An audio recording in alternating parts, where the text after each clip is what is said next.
Yo, what's going on? So I've had the SP404 for almost a year, and I love the machine. I think it's awesome, and a lot of its capabilities or characteristics, I don't think other machines do quite as well as this does. It has a lot of character. Just to go over some of the things I love about this: the effects, the sound, the portability, it's battery powered.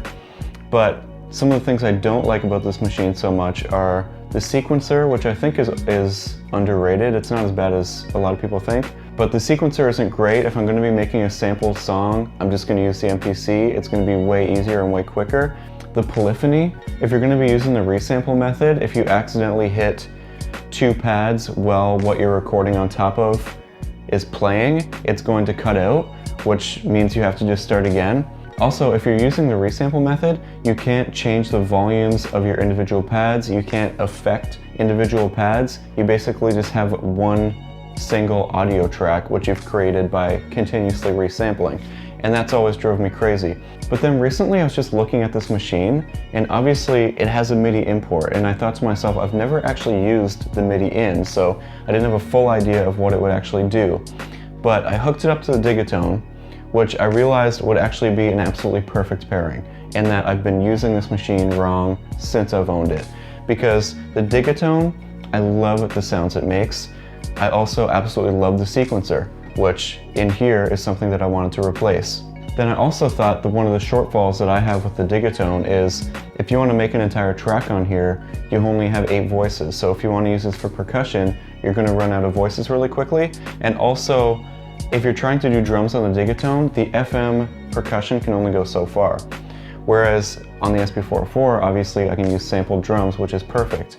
So if I use the sequencer, which is amazing, to sequence the SP404, and the SP404 to use drums on the Digitone, I almost have a perfect pairing. It takes both of the gaps of the machines that I feel when I'm going to use these, and it fills them both perfectly. So just to explain how all this is set up currently, it's super simple. I basically have the audio out of the Digitone going into the audio in of the SP404, and I have the MIDI out of the Digitone going into the MIDI in of the SP404, and then the audio out of the SP404 going straight into your eardrums. So what this means is I can trigger samples from the Digitone on the SP404 to create drum patterns, and then when I'm playing synth on the Digitone and sequencing synth on the Digitone, it will automatically, the audio will play through the SP404. That also means that any of the audio playing from either the Digitone or the SP404, I can still use the effects, which are amazing,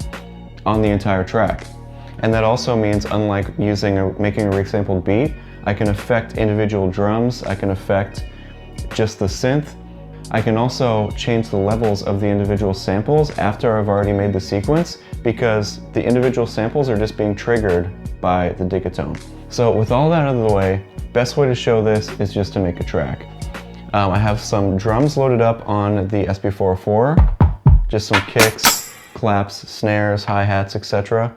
And then I already designed a couple sounds in the Digitone that I think we can use to make a song. And just before we start, one thing you want to make sure as well is on the SP404, if you go to Functions MIDI channel, you want to be on MIDI channel 1. And then on the Digitone, you press Synth 1 right here when you're in the MIDI.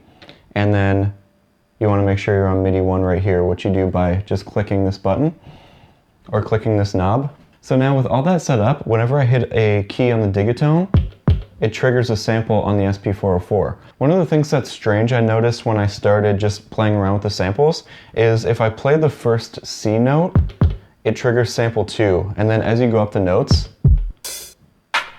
it goes up from 2 up to 12, etc., and so on. So if you want to play sample 1, it's easier to just put yourself in the scale of B, because this B is actually pad 1. It's just kind of strange, but go into the scale of B, that way you'll have access to more of your samples all on one sort of scale. So I'm just going to start by laying down a kick drum sequence. I'm at 121 BPM and have 2 pages, so that's a 32-step sequence. One of the cool things you can do too, because we're using the Digitone sequencer, is first thing I'll just lay down a kick drum on the first beat. And then now that I have that first kick drum recorded, I can then copy that and put it in whichever steps I want it to be in. So it's really like a visual step sequencer. So I'll just take this first kick drum, copy it, and then I'll paste it here, paste it here. Let's paste it here. And then I'll paste in the rest of these steps. And then here is now our kick drum pattern, which you can see is laid out with all of the red signifiers in each of those steps.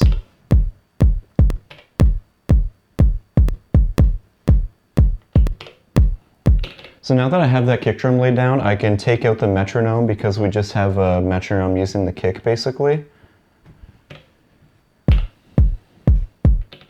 And then one thing to remember with the Digitone is you can only send out single MIDI notes on each of the MIDI tracks. So if I want two voices to play at the same time, for example, a kick drum and a snare drum, I'll have to make two different pages in order to make that work. And that also has another really good benefit, which we'll talk about in a little bit, but I'll go to track 2 of MIDI and then we can lay down the hi-hat. I'm gonna do a really typical hi-hat beat for this, but I'll actually play in the hi-hats rather than setting up the individual steps.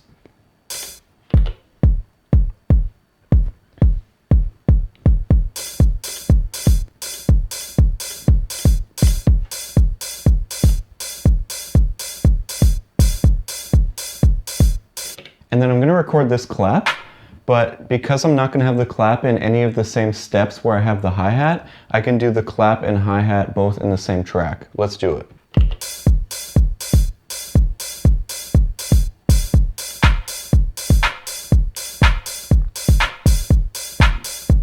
Now that we have this MIDI track created with a simple drum beat, we can add more to this later if we want to, but for now I'm going to go into the synth tracks and start recording some melodies. So just to start, I just designed this synth sound.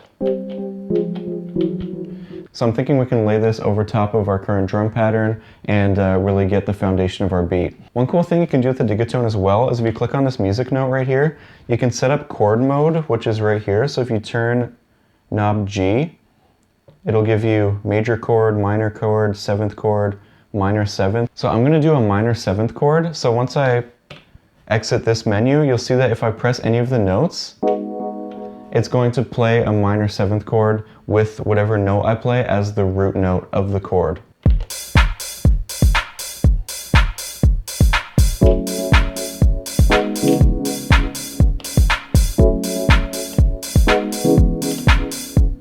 I just want to point out as well, now that I have this beat really started up, I can still change the levels of the drums on the SP404, which is one of the things that I think is the biggest benefit about this setup. So I'll play the pattern, and right now I feel like the hi-hat is a little bit loud.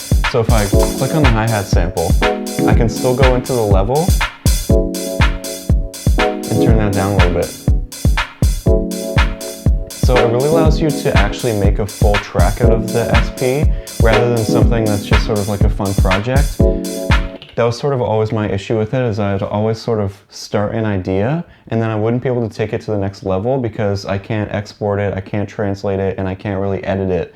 But this really gives you the opportunity to do that. But let's move along with this beat. I'm now on track 2, and here's the bass sound I made that I think we can add into this track. I also feel like sometimes with house, a simpler beat is better. It just gives you, it really hits you in the chest with that kick drum, and at the end of the day, it really just wants to make you move.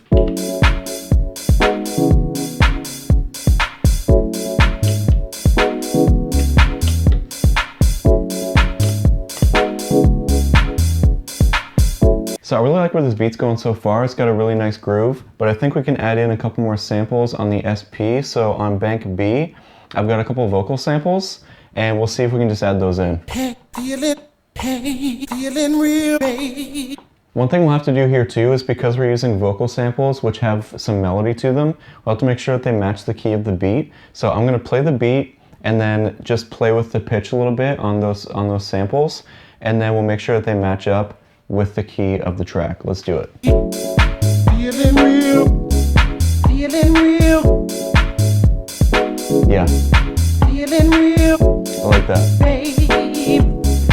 Feeling real.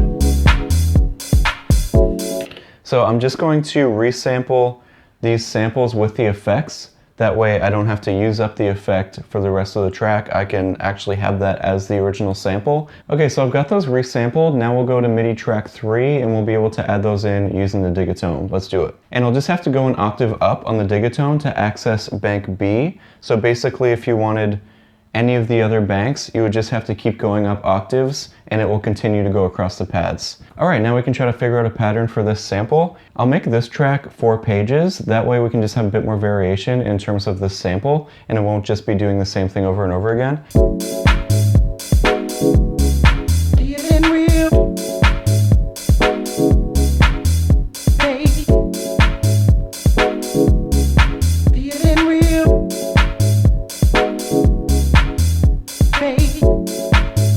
Now I feel like we have this beat in a really good place, and the one thing I was mentioning is the Digitone only can do 1 MIDI note at a time for each page, but there's a big benefit to that. And I've found that just messing around on this setup, there's a really great performative aspect here because I can mute and edit individual MIDI tracks as well as synth tracks while the track's playing. So if I wanted to play this track, I know that on track 1 I have my kick, on track 2 I have the hi-hat and clap, and then on track 3 I currently have the sample. So if I wanted to, while this track was playing, just cut out the kick, drop it back in, right?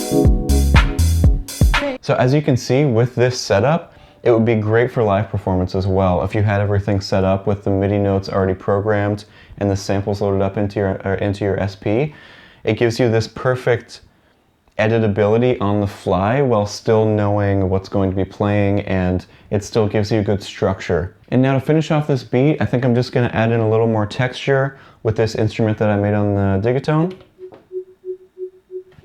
So let's add that in, and I think we're going to have a really great finished product. Let's do it.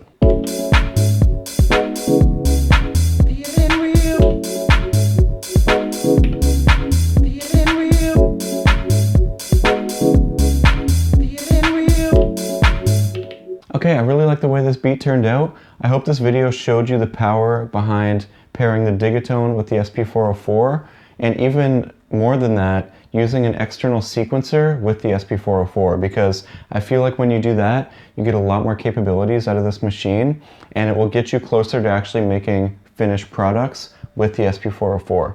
But hopefully you like the beat, and if you like the video, make sure you give it a thumbs up. Let me know in the comments what you want to see in a future video, and love you guys so much. Thank you for hanging out. Peace.